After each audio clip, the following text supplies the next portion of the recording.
P1 Humility. Jumpa lagi bersama Miss Julie pada video pembelajaran tematik. Nah, friends, hari ini kita akan memasuki pembelajaran yang baru, yaitu pada tema 1G, subtema yang pertama.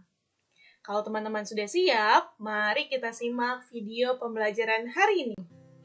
Nah, friends, hari ini kita akan mempelajari 4 materi yang baru. Apa saja ya? Mari kita lihat. Yang pertama, kita akan belajar tentang mengenal benda hidup dan tak hidup.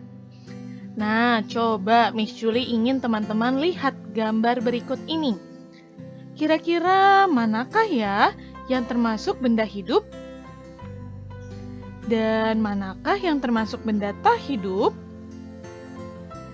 Nah, sebelum kamu menjawab, coba kita lihat teks berikut ini. Benda hidup disebut juga sebagai makhluk hidup.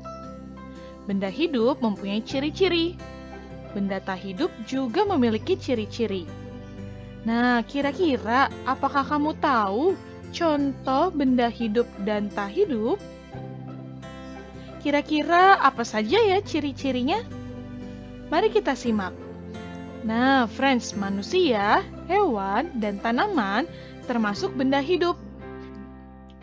Ciri-ciri benda hidup yang pertama dapat bergerak, bernafas, memerlukan makanan dan air, serta tumbuh semakin besar. Nah, sedangkan ciri-ciri benda tak hidup yang pertama tidak dapat bergerak, tidak bernafas, tidak memerlukan makanan dan air, serta tidak bertumbuh. Nah, friends, jadi teman-teman sudah bisa membedakannya ya.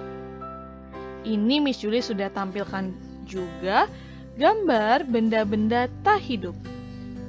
Nah, sekarang coba nanti kita akan kerjakan bersama pada buku tematik. Kira-kira mana saja ya yang merupakan benda hidup dan benda tak hidup? Nah, mari kita lihat berikutnya. Miss Julie sudah memiliki gambar kelinci dan robot. Kelinci dapat bergerak sendiri. Kelinci memerlukan makanan dan air. Kelinci juga bernafas.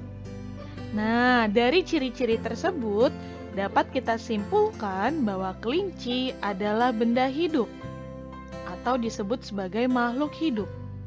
Nah, friends, sedangkan robot tidak dapat bergerak sendiri, memerlukan baterai untuk bergerak. Dan robot juga tidak memerlukan makanan, serta robot tidak bernafas. Jadi, dapat kita simpulkan bahwa robot adalah benda tak hidup. Nah, berikut ini Miss Julie juga sudah memiliki gambar-gambar benda hidup, yaitu beraneka ragam hewan. Kita lihat, ada ikan ya, yang bergeraknya dengan berenang, lalu kucing bergerak dengan berjalan atau berlari. Lalu kira-kira kalau kelinci, ikan hiu, dan burung, bagaimana ya friends cara bergeraknya? Nah, nanti kita coba buat bersama-sama ya kalimat yang berisikan informasi tentang gerakan hewan-hewan tersebut. Berikutnya, kita akan kembali mempelajari membedakan panjang dan pendek bunyi. Nah, friends, ini sudah pernah kita pelajari loh. Apakah kamu masih ingat tentang cara membedakan panjang dan pendek bunyi?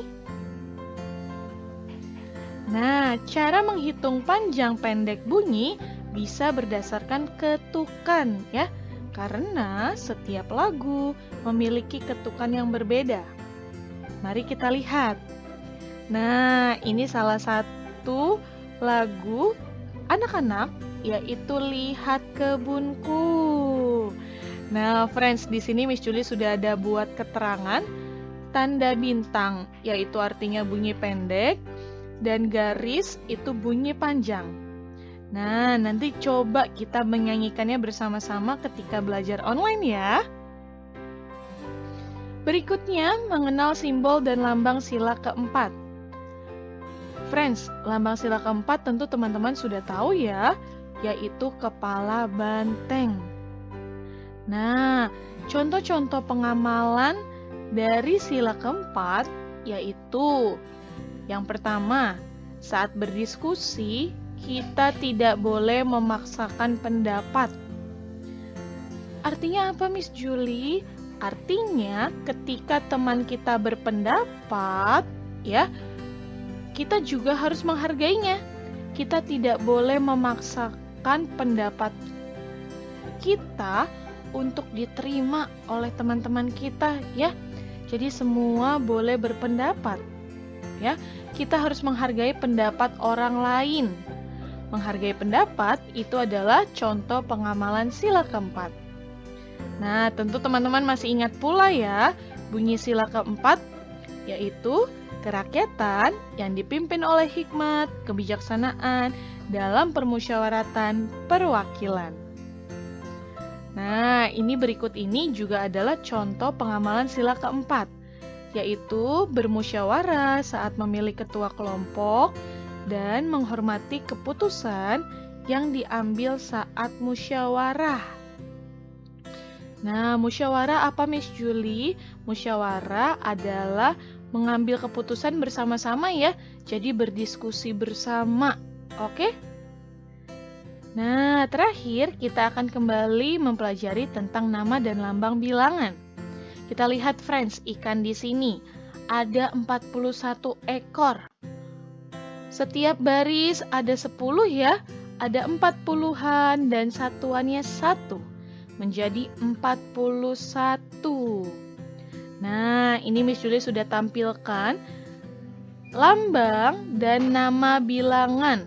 Nah, sekarang Miss Julie ingin kita melengkapi lambang bilangan yang terdapat pada buku tematik. Miss Julie yakin teman-teman pasti bisa. Oke, friends? Nah, jadi itu adalah pembelajaran kita hari ini. Kira-kira pelajaran hari ini mudah tidak ya, friends? Nah, friends, bagaimana? Apakah kamu sudah paham materi kita hari ini? Wah, kalau nanti kamu ada pertanyaan untuk Miss Julie, boleh kita bahas bersama-sama ya ketika belajar online.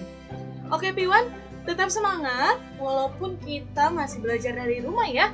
Dan yang terpenting adalah tetap jaga kesehatan. Oke, Piwan, sampai jumpa pada pembelajaran online bersama Miss Julie dan bye-bye!